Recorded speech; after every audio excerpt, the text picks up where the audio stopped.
School board takes a look at changing school attendance boundaries. We are entering the height of testing. How can you prepare for test day? Spring break was more than a day at the beach for some OC students. All this and more on this episode of OTVX. You're watching OTVX. You're watching OTVX.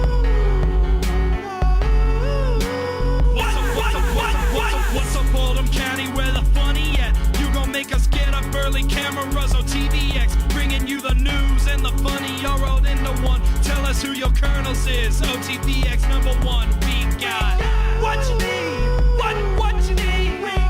What you need. What. OTVX. Hey OC, I'm Austin Murphy. And I'm Katie Blazer. The school board has decided to close Liberty Elementary next fall. Liberty is the oldest school in the district. Its closing will cause a need to redraw attendance zone boundaries for all the elementary schools. Rebecca Wisniewski meets with Superintendent Will Wells to find the details on how high school zones may change. The Wednesday before spring break, parents, teachers, and members of the Board of Education gathered to discuss ideas for the redistricting of Oldham County schools. Will Wells, Superintendent of Oldham County Schools, spoke with OTVX to explain the process. We are going to follow through with the plans that the district facility plan established 6 years ago, which is to close Liberty Elementary School. Liberty has been a wonderful school. It's been open since the early 1900s, but it has reached a point where it needs to be closed due to the age of the facility, the condition of the facility, the inefficiencies that are there. With our decreasing enrollments that we have in Oldham County, our projections are that we're going to have fewer kids over the next 10 years than we have presently and that we have had. So we can actually operate with 9 elementary schools instead of 10, which will allow us to be more efficient, save money, but that does cause us to have to redistrict. While redistricting the county may not affect us now, the classes of 2014 and 15 need to be prepared for change. It'll be elementary for sure, and then we'll look at all the feeder patterns from elementary to middle and middle to high to make sure that we're not creating out of balance middle and high schools because of what we've done at the elementary. So what we typically do when we redistrict is allow seniors, 8th graders, and 5th graders to stay at the school the next year. They don't have to leave that school where they've been attending. March 26 was our first forum that we're having, and we'll have 3 rounds of forums. March, May, and August, I think, are the 3 rounds of forums. While past redistricting attempts have been one-sided, Oldham County residents are looking forward to the changes in redistricting procedures. This is probably better than the last one we went through, so it was more of this is what's happening and you're stuck with it, and everybody will have an input, it looks like, and hopefully, you know, all the questions everybody has will be put out on the website for redistricting so everybody can take a look at them. I like the plan. I think the fact that we're asking the community for input before we develop the plan, I know I would like that as a parent and a community member. And so I think this is going to be a really good plan, a well thought out plan. It's the best possible plan that we're going to come up with, I'm sure, because we're going to have lots of input and ideas informing the decisions that are made. As Liberty's doors close, Oldham County will enter into a new era of education. I'm Rebecca Wisniewski reporting for OTVX. Friday starts our testing windows with sophomores taking their English EOC test. Algebra 2, Biology, and U.S. History end-of-course exams will be the first of next week. AP exams will be May 6th through 17th. With all the tests coming up, it's important to tackle the most important meal of the day, breakfast. Robbie Carlson shows us why you need to get your morning nutrition. Students flock to the lunchroom before classes to partake in arguably the most important meal of the day, breakfast. I sit down with Leanne Peterson, Assistant Director of School Nutrition, to find out why. Your bodies are growing, your minds are still growing, and plus you're in school just absorbing all of this information all day. And one thing that we know is that you cannot teach a hungry child. Going without breakfast in the morning can cause fatigue and even memory loss. However, not every breakfast is a good one. Certain foods such as yogurt and fruits will benefit a person more than coffee, donuts, or energy drinks will. You really want some protein to give you some energy, some protein, some carbohydrates, which not always mean bread. Fruit, fresh fruit or some juice, that could count as your carbohydrates, but you can also get that from some toast or cereal. And then milk, just to give you that good start, because that's what you're going to need. Studies from the National Food Service Management Institute have shown a direct correlation between kids who eat breakfast and their math and science test scores. The scores, it's amazing to see the difference in the scores of those students that eat breakfast, either at home or at school, than those that don't. The students that get a breakfast, get a good start in the morning, their scores are so much higher. With finals right around the corner, it might be a good idea to start making time for breakfast if you don't already. Not only will you not be hungry, but you'll be more focused as well. Robbie Carlson, OTVX. Spring break last week found many students soaking the Florida sun and playing on the beaches. For some OC students, they spent their time doing more work than play.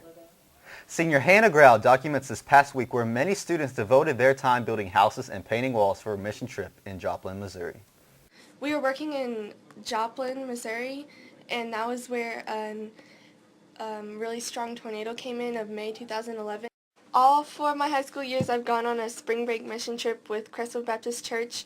My freshman and sophomore year, I went to Bay St. Louis, Mississippi to help with Katrina rebuilding, and then my junior and senior year, I've been to Joplin, Missouri to help.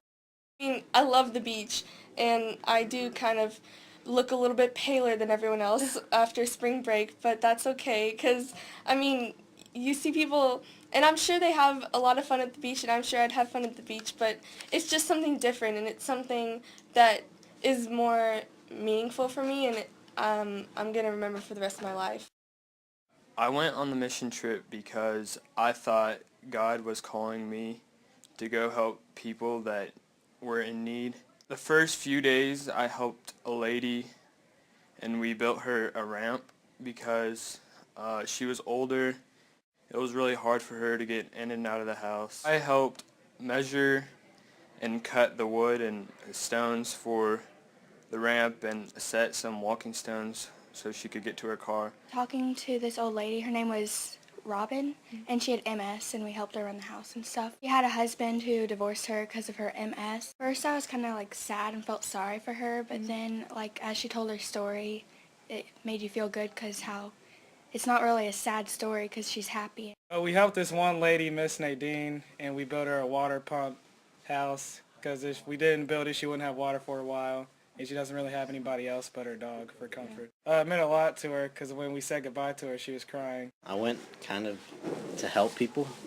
I had fun last year when I went and wanted to do something other than just go party on the beach. We built a wheelchair ramp for a lady who couldn't get out of her house, and some of the people in my group also helped fix up her house because it really wasn't livable. We went and got them new bedspreads and rugs and stuff. They were really excited, especially my mom, since she stays there all day and she can't get out. When we finished the ramp and she her son wheeled her halfway down it, and yeah, seeing the look on her face, that was pretty cool. We did all the aluminum siding for the actual house, the house that Miss Nadine lived in, and we painted her house. It was very rewarding. Just seeing her, how excited she would get whenever we'd show up, or how sad she was to see us leave, just the relationship we got to build with her. Well, I've done this every spring break since I went into high school, but this year I really wanted to go because Joplin really needs it, and they've been recovering for the past 2 years. My job was rebuilding a roof from the inside out, which is a little bit of a tricky process, but we basically were adding new rafters to the old rafters in order to stabilize it because it was kind of about to cave in. Every time I come back, it helped me more than I helped the person. It's really rewarding. I wouldn't want to do anything else during spring break. Seniors have been making their decisions all year. Now the big question, what will I be when I grow up? Alex gives seniors tips about how to make the crucial decision. At one point I wanted to be an actor in Hollywood. Another point I wanted to be a psychologist. I wanted to be a surgeon. I'm majoring in music education. I'm majoring in paralegal studies with a minor of legal studies. My college major is psychology. With seniors preparing for college, it can be scary to know that only 45% of Americans claim to be satisfied with their jobs. And according to Forbes, choosing a non-technical major is likely to lead to a low income and high unemployment rates.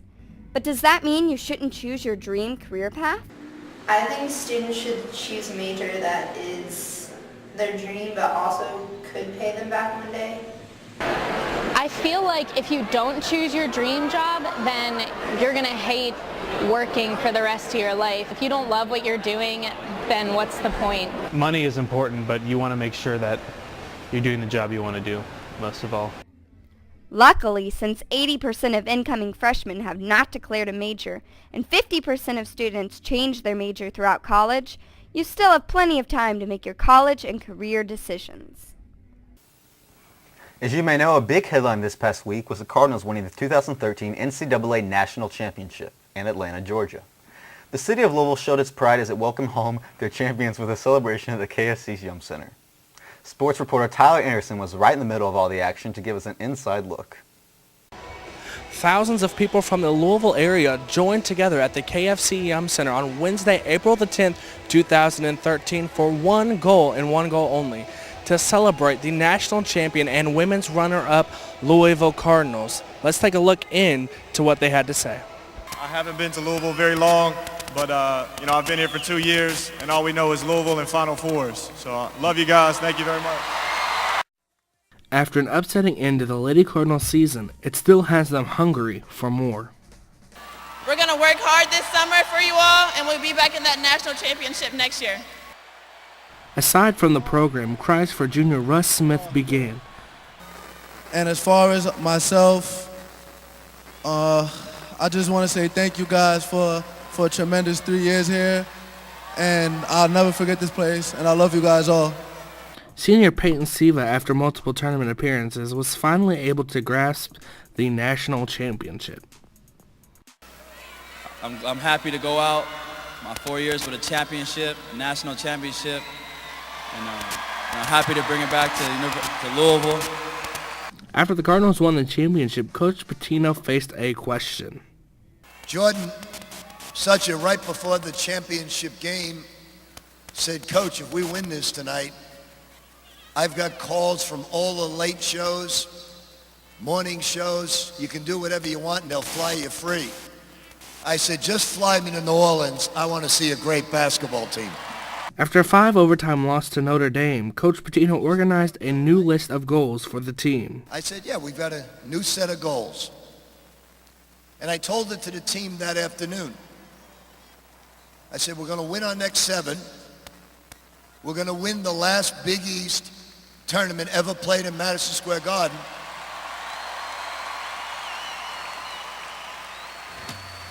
Because we have one of the toughest schedules in the nation every year, you're then going to become the number 1 of number 1 seeds.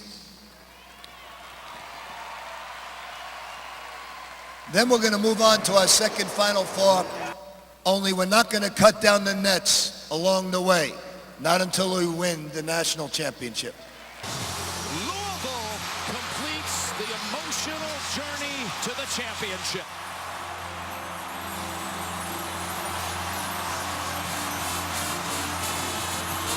Tyler Anderson reporting, OTVX.